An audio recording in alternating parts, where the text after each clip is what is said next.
Good morning, everyone, and welcome to the 12th UAE Energy Forum. And welcome as well to Jeremy Crane. Jeremy, can you hear me as well? Hi, good morning, Thomas. Great, good morning, and we'll kick it off right on time promptly. So welcome everyone again. And we're here to hear from Jeremy Crane and Yellow Door Energy and ask him some questions. So he'll give us a brief presentation, and then after that, I'll open it up to the floor in case the audience has any questions on his thoughts and his presentation. A little bit of background on Jeremy.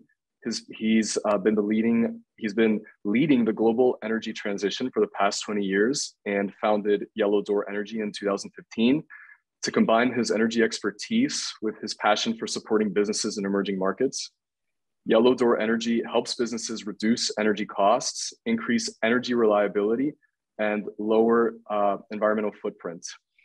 Under Jeremy's leadership, Yellow Door Energy became the leading distributed solar developer in the region with operations in the UAE, Jordan, Pakistan, Bahrain, and Saudi Arabia. The company's shareholders include the IFC, Mitsui, and Equinor. And Jeremy's passion for renewable energy was driven by his experience working on wind farms and power plants in the Americas. As an industry leader, he speaks regularly at conferences and leading media outlets to raise the profile of the clean energy industry and share in-depth renewable energy insights. He's a mechanical engineer by training, having graduated from the University of Waterloo in Canada and also completed his MBA from INSEAD in France. And with that, Jeremy, I will pass it off to you. Thanks very much, Thomas. It's a real pleasure to be here today with you and everybody in the Gulf intelligence community. I think it's been 2 years since I've had the opportunity to speak, and great to be back, especially given the turmoil in our health situation at the moment. So I appreciate that Thomas is a very warm introduction, and I think just to build on that, the focus of myself and our company is to grow from today being the largest distributed clean energy company in the Middle East and Africa into a major player in the energy and electricity market throughout the region, on par with our global cohort at the moment.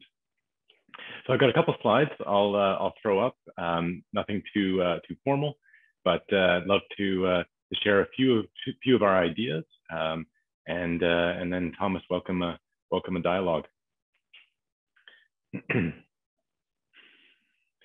Hopefully this works.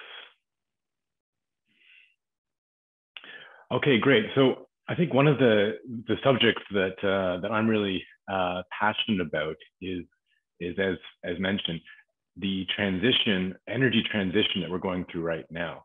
And that is a transition to what I consider the next phase of electrical utility, and how that's going to drive our net zero vision, as many companies and many countries in this region subscribe to. So without further ado, let me define what I mean by utility 3.0. So going back 100 or more years, we're all familiar with utilities that were primarily built by governments to improve our quality of life, to improve the efficiency of businesses and the economy, generally driven by large centralized plants, extensive distribution networks, and a long number of customers. That evolved starting around 30 years ago and accelerating over the last 20 years into independent power production, where production was decoupled from the distribution part of utilities. And obviously we've seen a lot of success in that sector in the last 10, 15 years in the Middle East. An area that I've participated in well is both here in the region and in the Middle East and in North America, as well as Asia. Utility 3.0, as we define it, is distributed power production. This is producing power where it's consumed in a method that matches the energy demand of businesses or even residential. We've got a picture up here of Nestle Maha plant out in DWC part of Dubai. And you can see some of the solar that's located next to it. Nestle here is generating about 80% of their energy needs from the solar that's on site.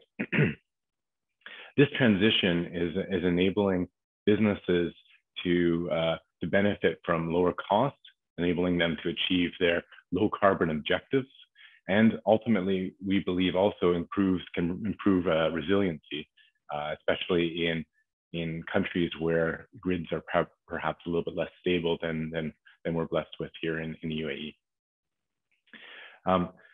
What is driving this? Well, fundamentally, it's driven by cost, right? Businesses are looking to reduce cost.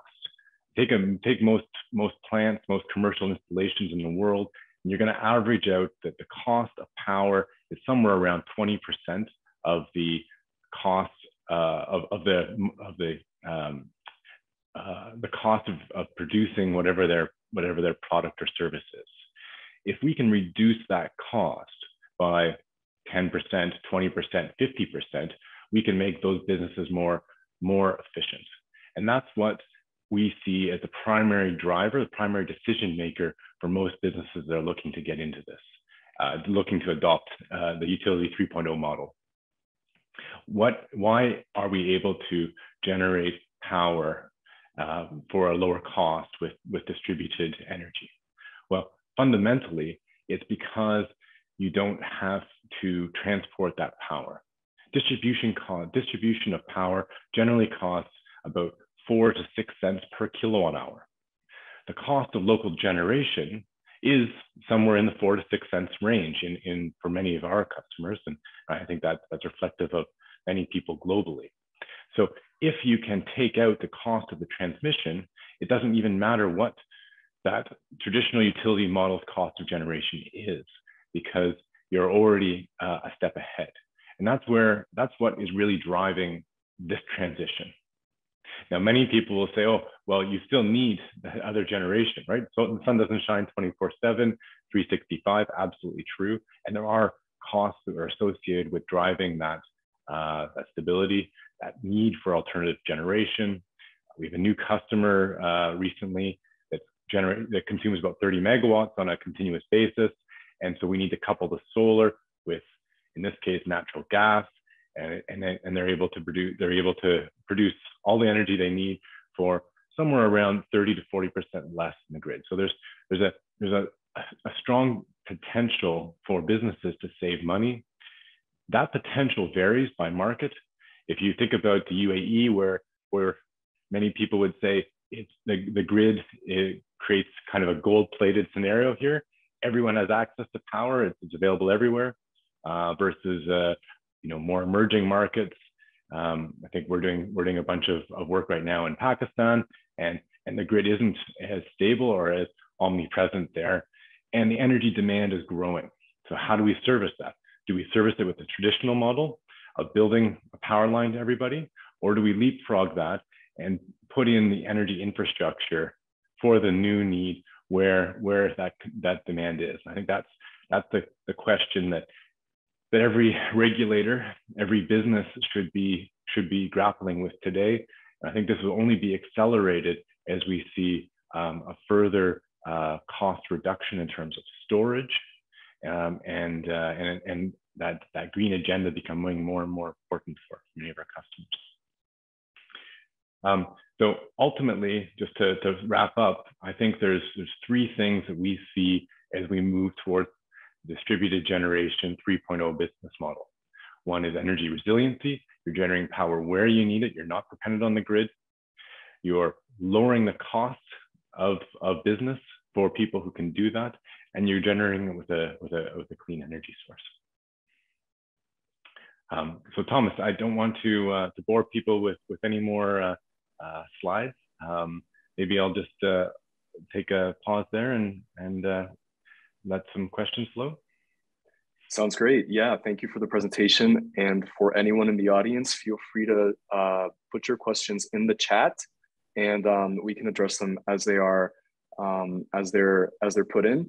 To kick off the conversation, Jeremy, that was a very insightful background, and thank you for that. one of the questions that occurred to me that I wanted to ask was, for Yellow Door Energy that operates in these diverse markets and is looking to expand further, what do you see as, how do you see the policy landscape evolving in the next couple of years to address this energy transition? Each country might have its own way to address it, its own policy landscape, not to mention when it comes to going around the globe. And how do you see Yellow Door Energy engaging with different countries and different regions?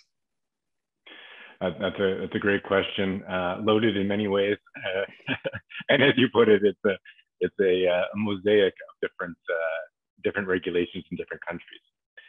Look, I think first and foremost, depending on the country or the jurisdiction that you're in, regulations for distributed generation are more or less present.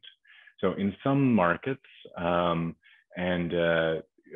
we can work in basically an unregulated area. So for instance, in Pakistan, we can be what's referred to as a self-generator. We can be behind the meter, and we can generate as much power as the customer needs on an instantaneous basis.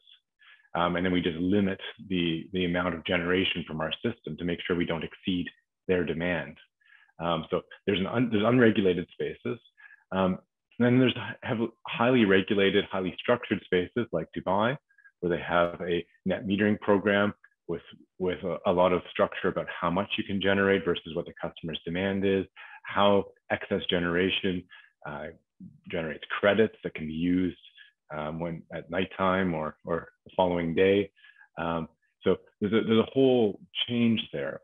When we look at how the energy transition to decentralization has influenced regulations on a global scale, we've seen many different reactions. We've seen places, and I'll frequently cite a legal battle between two of our titans, Elon Musk and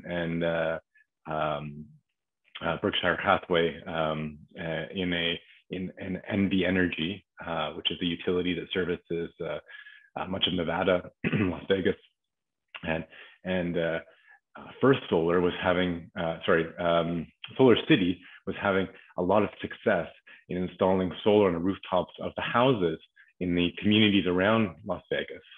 But during the daytime, no one was consuming that power. So that became a significant source of generation for the city of Las Vegas, which ultimately isn't necessarily a bad thing, but the regulatory structure that controlled how much people paid for power was constrained so that those houses weren't contributing to the cost of the grid. And that became a major problem for NV Energy and their owner, Berkshire Hathaway. So they had a battle about that. And ultimately they settled on having a fixed fee that the houses would pay to have the benefit, let's say, of the connection. But they could also generate their own power. And that was a way for covering that trend, that ability to access the grid. I think that was a really interesting example. Obviously, there's a full spectrum. If you go to Europe, things are generally much more in favor of the generator versus the distributed generator versus the utility company. And I think across the region here, we're seeing a different approach, but it's primarily favoring the utility, the incumbent, typically government owned, that is ideally a cash generator for many of the governments, and there's a wish to not disrupt that, and we all understand that element. Great, no, thank you for that, especially with the example from Nevada. So I'm from the United States myself, so it hits home. I think we have a question in the chat. The distribution power model has clear advantages to business, but what is the advantage at the national level? What are the cons of the distribution power model? So that's a really, really good question. I think, so look, I want to be absolutely clear that there's not one model that wins, right? It is, I'm sitting here looking out at all the office towers in my neighborhood in Dubai. There's no way that this community could be powered by distributed generation. So it needs to be a mix. I think what I see is there's going to be, in the long term, we're going to move towards a situation where perhaps 50% of our generation comes from distributed. In the industrial parks, maybe in the commercial sectors, but where you've got denser high-rise buildings, you still need to have that centralized generation. So there's no way that you can get away from that. And that centralized generation obviously is very effective. But what I think I'm seeing is that on a national level, if governments or utilities have been investing millions or billions of dollars over the years in building out that infrastructure, investing the fixed costs in grids, investing fixed costs in capacity building, they can essentially put a pause on that for areas which have the right space to demand and allow them to do their own generation. And that can save governments a lot in terms of their national budgets.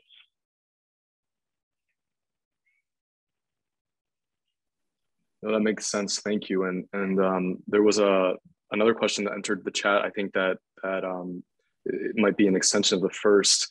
What is one of the biggest challenges that Yellow Door faces in entering developing countries? And why is Yellow Door focusing on businesses right now instead of more on the national level in developing countries?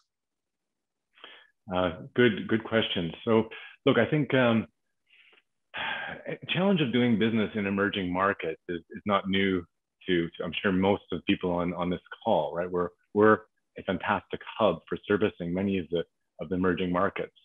And those stretch from business setup, protecting your assets, collecting revenue from customers, currency and managing currency devaluations.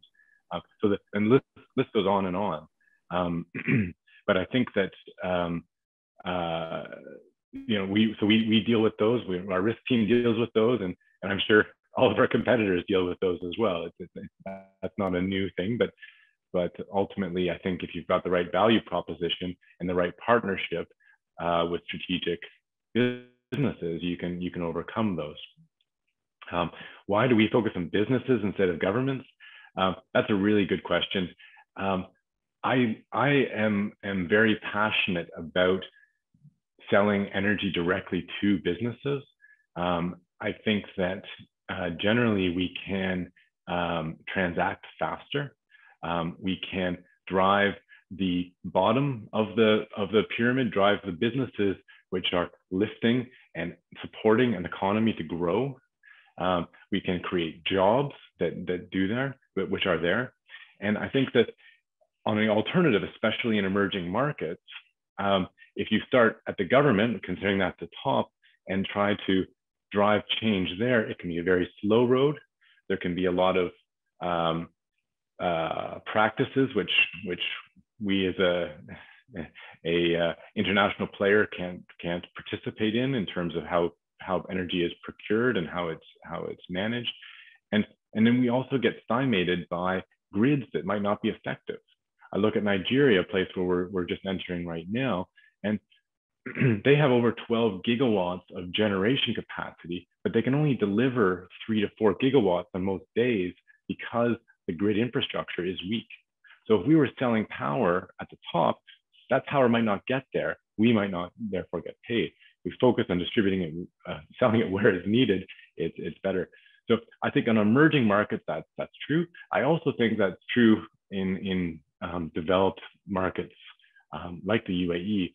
Businesses are thirsty to have direct impact on their CO2, on their cost structure, and I think that's a solution that distributed energy provides, whether it's us or any other business that's helping with that implementation.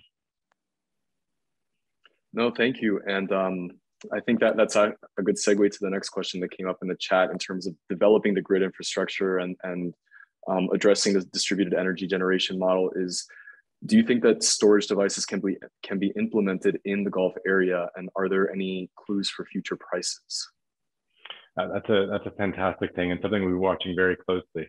I'm going to give the same answer I would have given 2 years ago, which is I think that storage as a part of distributed generation in efficient markets like the UAE is about 2 years away from being economic.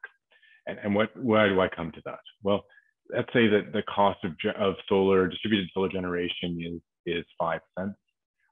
The cost of storing that generation and using it at nighttime when the sun's not shining and essentially cycling your batteries once a day adds another 10 cents to that cost. So 5 cents plus 10 cents brings you up to about 15, 16 cents, depending on different factors. Today, the cost of power at least in Dubai, is 12 cents. I'm talking dollars here, of course.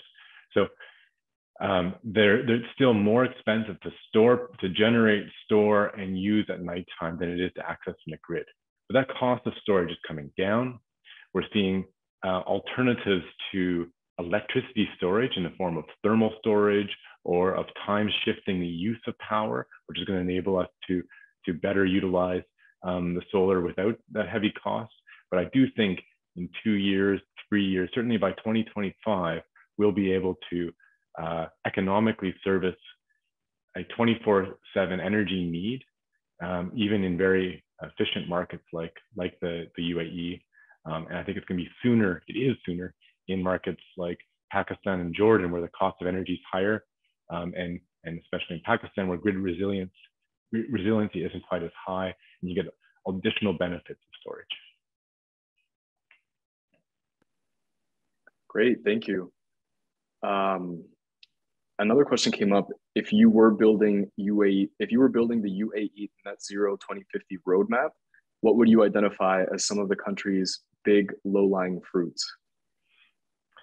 I think the simple answer to that is the roofs of the nation. And we've seen our leaders speak about this before. Those are an asset which is not being properly utilized today. We are, I'm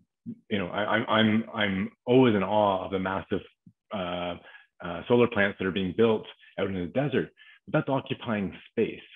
If we think about the demand for land and that demand is going to continue to grow as our nation grows, why not put that generation on the rooftops that are otherwise unused resources? I think that would be the simplest part of the roadmap. I think the next one would be to determine how to price power or access to grid in a way that it gave consumers flexibility to generate their own power and get access to the grid, perhaps through a meter cost or a fixed fee or something along that line that would enable the consumer to make the decision which is best for them, right? Nestle has strong motivations to be green, and they're willing to pay a little bit more for that. But should they not also pay for the grid access because it's there and it's providing them with value? Of course they should. So how do we create, in that roadmap, there has to be a way where the existing infrastructure that continues to provide value for people is funded or is paid for, and that it's continued to be upgraded, while we're also enabling people to make the most economic decisions, enabling businesses to make the most economic decisions for them. Those would be the two things I'd put on a roadmap, Thomas. Great, thank you. And some of the examples that you've talked about so far have been specific to Dubai. The next question says, you mentioned that you expect at least 50% of electricity in Dubai among industrial and commercial to be generated on-site in the future. How optimistic are you about the increase in uptake for distributed generation in Abu Dhabi among such customers? Sure. Look, I think I'd actually just move the goalpost a little bit. I expect that 50% of new generation in the Middle East and Africa to be distributed. Right? There's no reason to supplant the existing generation and transmission networks that are effective. It's where is our next megawatt? Where is our next gigawatt of infrastructure going to come from? And that's where I see this. I'm throwing out a very round number of 50%. I think about half of it is going to come from distributed generation. I think about half of it's going to come from traditional centralized generation. Do I see a difference between Dubai and Abu Dhabi? Yes.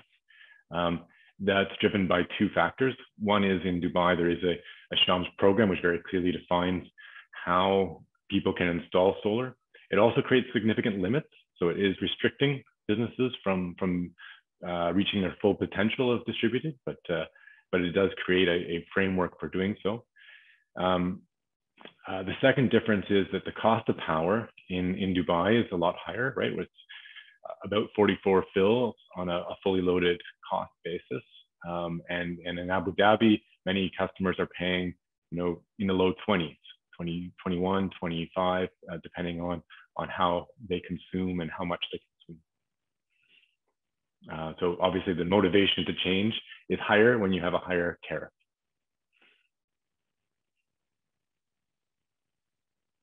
Great, and we're wrapping up on time, but I think we have time for a final question that came up in the chat.